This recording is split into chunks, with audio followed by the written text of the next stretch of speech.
I'm going to talk about writing desktop apps with PHP. And some of you, yes, yeah. And some of you might think, well, why PHP? Well, why not, I guess? So yeah, I'm Marcel. I'm the CTO at Beyond Code. You can follow me on Twitter, or if Threads is still a thing, I don't know, you can do that as well. And at Beyond Code, we're creating tools for people like you. And the very first thing I built there was Tinkerwell. So this is the very first screenshot I posted when I built this publicly. And the very first version of Tinkerwell was written in Swift, because I wanted it to feel native. I just wanted it for myself, so I didn't really care if it would run on Mac or on Windows or Linux. So I just built this in Swift, and I guess I just also wanted an excuse to learn Swift. But quickly after we released Tinkerwell, a lot of people approached us and said, hey, this looks kind of cool. I want to use it on Linux, or I want to use it on Windows. So I started looking for ways on how we can bring this to other operating systems. And I did the only reasonable solution, and I tried to rewrite it in C#. And I thought it would be a cool idea to just maintain 3 different versions of Tinkerwell for each operating system, and I quickly realized that's not the best idea to do it. So I was looking for basically frameworks on how I can use one single code base, but then ship it to multiple operating systems. And back then, but also now, these are like the 2 biggest platforms that we have. So we have Tauri and we have Electron. Tauri allows you to write desktop applications using a combination of Rust and JavaScript. And Electron is just JavaScript. And they each have their own downsides and upsides. And if you've ever used an Electron app, they are kind of bigger. And that's because Electron ships its own rendering engine, which is basically Chromium. The entire browser is shipped with each application of Electron, which also is kind of good because then you're sure that your application renders always the same on each operating system. Tauri, on the other hand, uses an approach where they say, we're not going to ship a browser with you. We're going to use the native web view that the operating system offers. So Safari or Gecko or Edge on Windows. So I had to make a choice there, and I didn't know Rust. I still don't know Rust. But the Tauri docs weren't that great back then, and I used JavaScript all the time in my front end anyway, so I went with Electron. And before we now go into any PHP code, I want to quickly show you what the default architecture of an Electron application looks like, so that we can then see how can we bring PHP in the mix. So when you start an Electron application like VS Code or Slack or Tinkerwell, what happens is that Electron starts, and it starts a main process or a background process. And this process can then communicate with Node.js modules. It can communicate through the Electron API with system APIs. So for example, Touch ID. You can open file dialogues, stuff like that. And you have access to native UI elements such as the dock, the menu bar, Windows in general, all that stuff. And then you have additional renderer processes, which are basically the processes that run inside each window that take care of displaying the UI to the user. And then if you want to do something in this renderer process, you need some kind of inter-process communication, IPC, to communicate from the renderer to the main process, yada, yada, yada. Now, if we want to take PHP in this process somehow, and let's just for a second ignore the fact that we need to ship PHP to the user, it could look something like this. So when Electron starts, we still start the main process. And this main process now does 2 things. It starts PHP as a server, so we're not going to use Nginx or Apache or whatever. We're just going to start PHP artisan serve, essentially. And then we still have a renderer process. So up to this point, we then have PHP serving our Laravel app on a random port. And then we can just use this website, basically, and shove it into our renderer process and display it there. And then using some light HTTP APIs, we can communicate with PHP and the main process, and then still have access to all these native UI elements and operating system APIs. But there's a problem. If we do this, every user of our desktop application would need PHP. Like, that's the first problem. They need PHP to run our apps. We also need to make sure that they have the correct version of PHP. We need to make sure that they have the correct extensions installed and the correct PHP ini settings. So how can we work around this?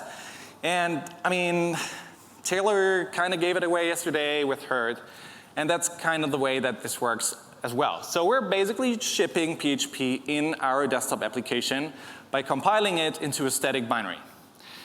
This binary, in this case, is only 21 megabytes. For some people, that might be a lot, but I'm using Electron apps all the time, so 21 megabytes is really small. And it contains all the dependencies for Laravel that we need, so all the extensions.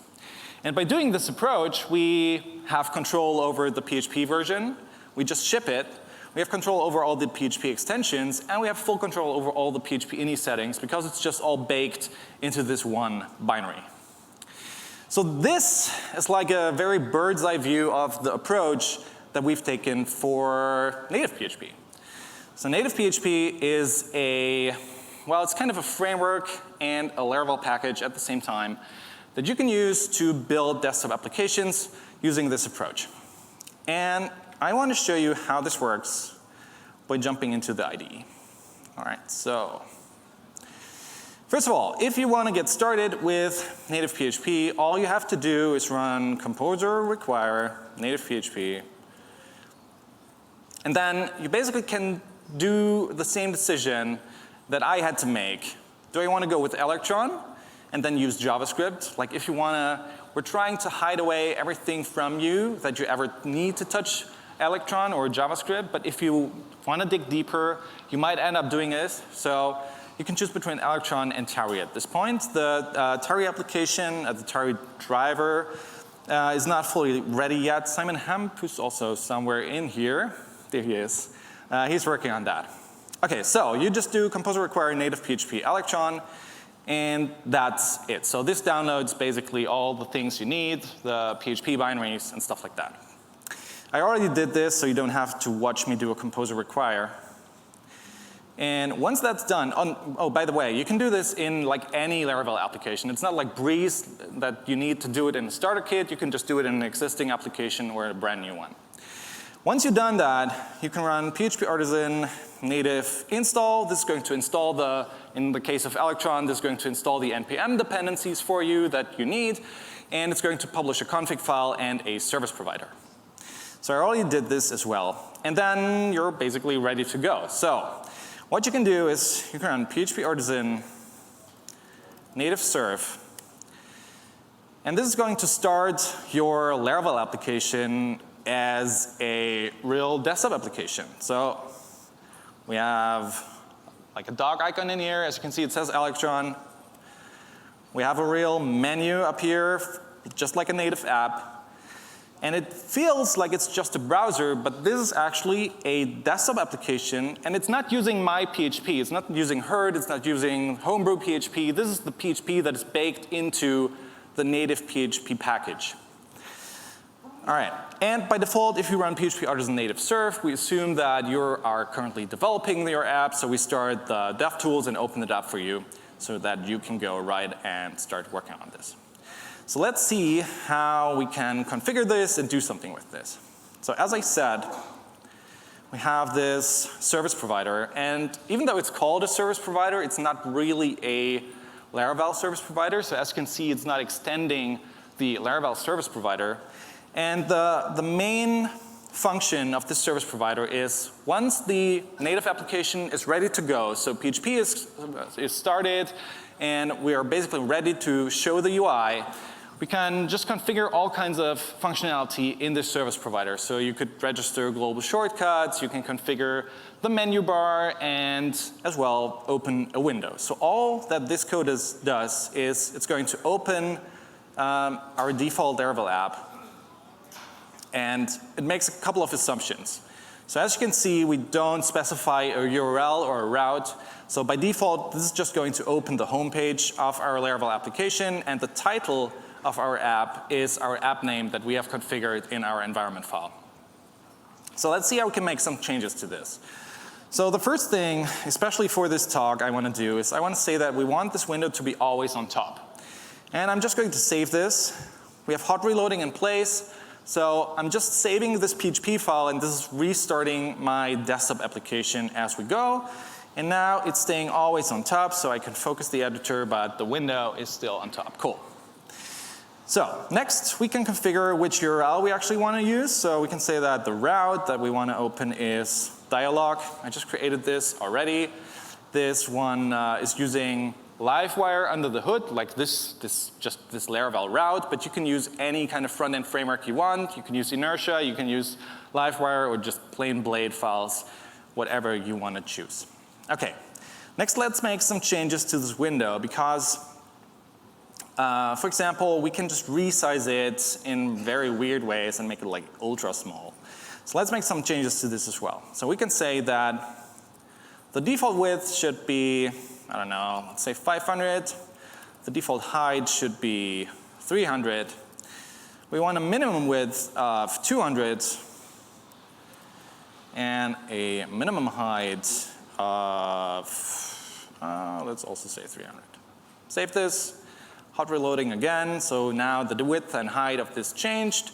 We can resize it, but we can't make it any smaller than what we configured. And well, again, this doesn't seem like, oh, well, it's just a window, but this is going through PHP and configuring a desktop application. Okay, so we can also change the title. So we can say title is, hey, Laracon. And this changes as well. Cool. Now, one thing that bothers me from a UX perspective is every time I save and the hot reloading kicks in, my window starts reopening in the center of the screen. It doesn't respect the previous width and height changes that I made. And just from a user perspective, if I move this here and then reopen the app, I want this to be at that exact same position, having the exact same width and height that is specified. And in native PHP, you can do this by just saying, you know what, remember the state of this window. Let's save it. I'm just going to move it around and then trigger a hot reload again to see it in action. And there we go. So it now remembers the place. Yeah. Yeah, pretty cool.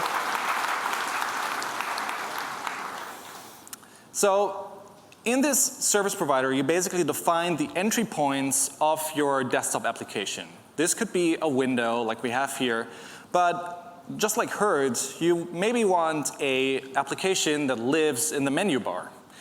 You can do this as well by just calling the menu bar facade and saying, well, create a menu bar for me.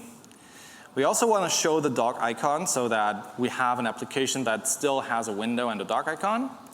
Let's save this, and there we go. So now we have a little dock icon. Of course, you can change it. By default, it's the native PHP icon from Koneko. And this dock icon, this menu bar icon, pretty much behaves just like a window. So we can also say that in here we want to open a specific route. So this should be the menu bar route. It should have a width of, let's say 300 and a height of 300. Save it. And now we have our actual window, and once we click on this, we open up another window which opens a route from our Laravel application right underneath the icon. So with a menu bar and a default window, what else can we do? One of the main things you want to do in a desktop application is you have some kind of settings window, which usually you open that somewhere in this menu up top. So you click on this, then you have something like preferences, and once you click on this, it opens up a new window that shows some settings. So how can we make use of this in native PHP? Well, we can define a menu. We can say that we want a new menu. The first entry is going to be a submenu, Laracon demo. Then the second argument is going to be our submenu, so it's again a new menu. This one has a label, that says, hey, Laracon, maybe a separator, and then the option to quit our application. And let's add some default menus. So as we see in PHP Storm, we have like something like File, Edit, View, Window. These are all default menus that you see in pretty much every desktop application. So we can just say, okay, let's add the File menu, and the Edit menu, the View menu, and the Window menu. And once we're done defining our custom menu, we can just say register. And this is going to register this menu with our desktop application. So let's save this. And we should now see, so now we have a custom menu defined in PHP for our desktop application with a label, a separator, and the option to quit our application. Okay, cool. Now, how can we actually get some interaction going? Like, how can we add an item to this menu? And once we click on it, we want to listen to something that happened there and then open up another window. So the way you would do it, like in a traditional Laravel app, is you would actually add something like an event. So you can add to this menu an event item. The first argument is going to be the actual event that should be fired when the user clicks on the menu. Then we have the text. So we're just going to say preferences. And you can also define a hotkey. So by default on a Mac, this would be command and comma. So let's save this and open our menu, and there we go. So now we have another item that says preference, and it has this little hotkey shortcut associated with it. But once we click on it, nothing yet happens, so there's no functionality involved. But what happens is native PHP now knows once you click on it, it's going to dispatch a Laravel event. And this is nothing fancy. This is just a regular Laravel event. So we can go to our event service provider and add a listener for this. So we can say event listen, settings clicked event. There we go.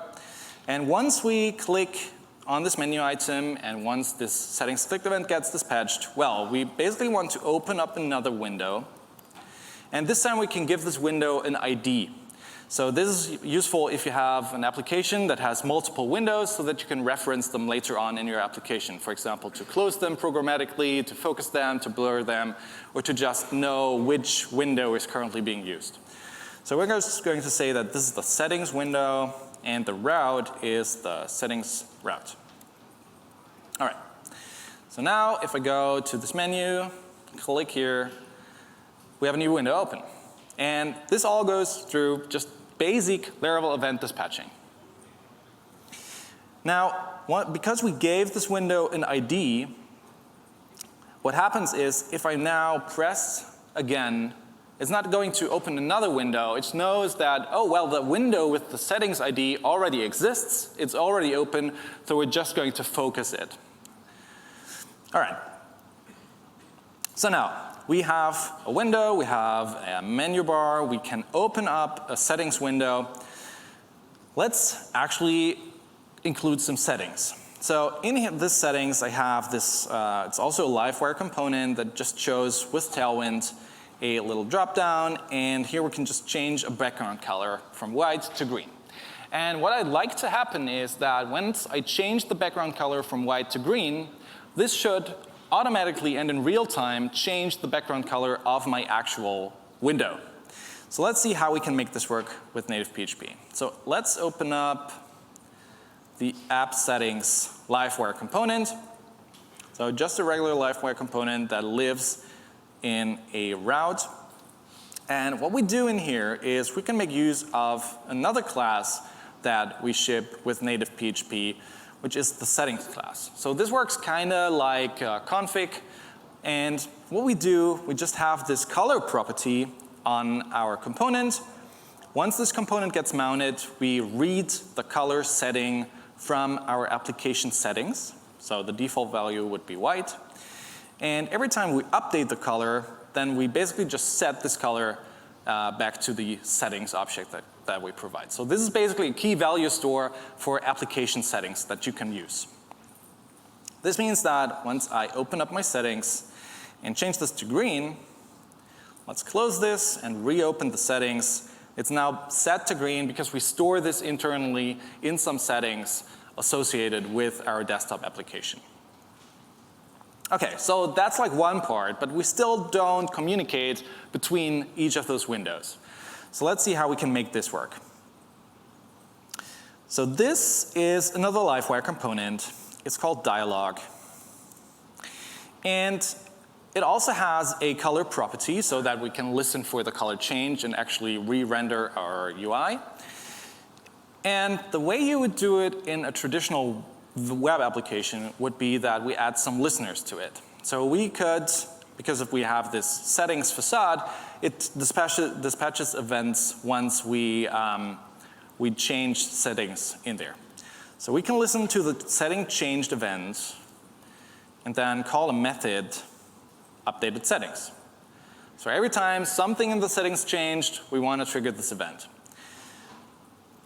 So like this. But there's a problem with that, because if you would do this in a just traditional Livewire application, this is not in real time. We dispatch the event, but our application is open all the time. It doesn't listen for these events in real time. So with Livewire, traditionally, what you would do is you use something like Laravel echo, and then you do echo, and then some channel, and then listen for an event. And while this works as well with native PHP, we think it's a bit easier if you could just listen to these events natively. So you can just prefix them with native. And what this will do is listen for these events in real time as they get dispatched by native PHP. So if I save this, let me reload this. Okay, so now open the settings, change the color, and it just changes in real time. Yeah.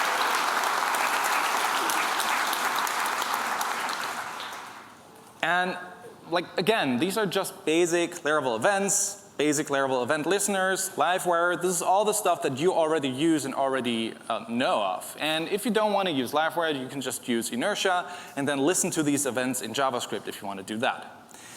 Okay, cool.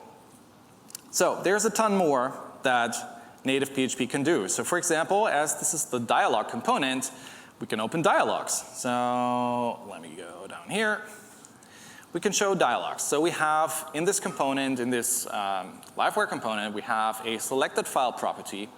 And then we can make use of these native PHP classes and APIs to, for example, open up a new file dialog. And then we can configure this dialog to only open images or PHP files. We can change the button label. We can configure it to allow us to choose multiple files. And then we trigger this by pressing this button, which has just a wire click to this method. And then I can select files, and they're available in Livewire in this property. And this is unlike just having like a file picker in a form, because this is actually changing the behavior of the file picker. Like if you see here, this button is called do it, because we configured it to say do it. Or we have these options. We said we want to be able to pick images or PHP files. And all of this functionality is configured within PHP itself. All right, so at some point, yeah. So at some point, you are ready to ship your application and bundle it, and you want to share it to some other people. So the way you would do it is, just like you run PHP Artisan native serve, you can run PHP Artisan native build, and this is going to bundle up your application, which includes your PHP source code, your environment files, so be careful not to put any secrets in there, and bundle it in a DMG file, for example, on macOS. When using Electron, this is around 276 megabytes. Again, as an Electron user, this is okay-ish, to be honest. And then you can just share this with others. They can open the app. And again, they don't need PHP. This is now running a PHP server under the hood. This is serving the Laravel app that is bundled inside of this application. And we have the same functionality. We can open the dialogues. We have the settings. We can have these real-time event listeners. So this is all bundled in this one application. Okay, so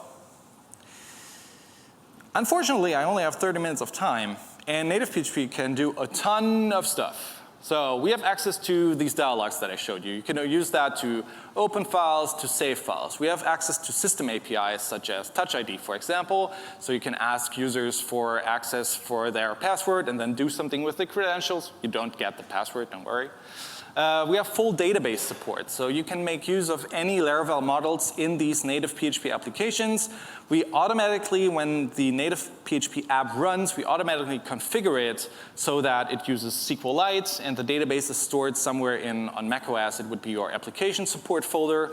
We take care of migrating your app every time you basically start it. So if you would ship an update with new migrations, those would be migrated. We have full support for queued jobs. So if you want to run something in the background, this all works with native PHP. Scheduler works, so all this cool new stuff that was recently released with sub-minute scheduling, you can do this in native PHP. You should also check out, I'm going to tweet it after the talk, Simon built a cool app to basically configure cron jobs on macOS. It's built in native PHP, which makes heavy use of this. We have an auto updater, so you can just configure in a PHP file that your application should be auto updated, and the building should always just update the files and send it to DigitalOcean Spaces or S3. You have access to the clipboard. You have access to global shortcuts. You can send the notifications, the progress bar, context menu. You can deep link from one app to the other. We have a ton of events that you can listen to, and so much more.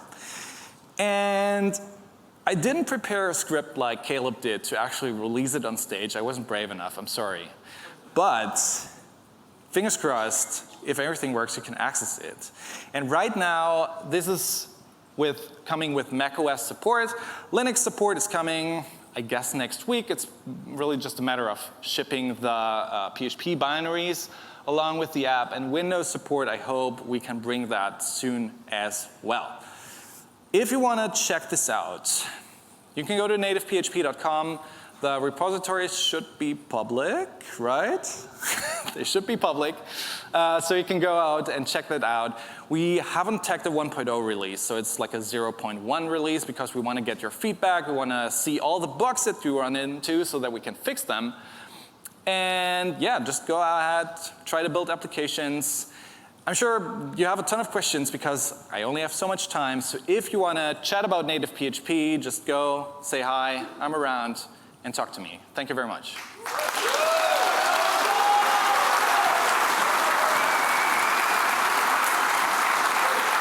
The wizard. You see why I call him the wizard? Unbelievable. You did it. Okay, there were actually a lot of questions. Yeah. And several of them kind of centered around distribution. Yeah. And I'm sure this is like a solved problem in Electron, but not something that I'm super familiar with. Yeah. So you said you've got auto updating built in. How does the original building and then what you do, the distribution part, can you just download it from a website, like the packaged app? Yeah, so, well, you just get a packaged DMG file that you can then download and share it with others. For the packaging, if you're familiar with Electron, for example, you ship the JavaScript code along with your application. And for native PHP, that's kind of the same thing with PHP. Now, for Electron, that's not as much as a problem because we have all these JavaScript uglifiers and obfuscators, but we don't have that for PHP just yet. So if you use this for a closed source application, your PHP code will just be accessible. So this is something that we need to solve. So I'm hoping for some smart people that send PRs because I spend way too much time figuring out how we can solve this. And yeah, that's how you can then distribute the apps. And then it gets auto updates from within the native PHP. Right, and so it's configured to, for example, download the updates from DigitalOcean Spaces or S3, so that's baked into the app, and then it knows that a new version is released and it downloads them automatically and Incredible. updates the app. Yeah. The other question that came up is when are you going to figure out mobile? Yeah. You guys if you tell me never, I will not believe you, I promise. You guys are greedy. So, I actually got a proof of concept working on this, but I highly, Yeah. Sorry.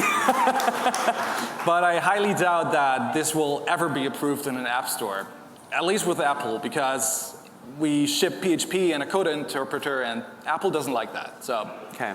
We'll so see. at least a few more weeks. At least. Marcel, everybody. Thank you.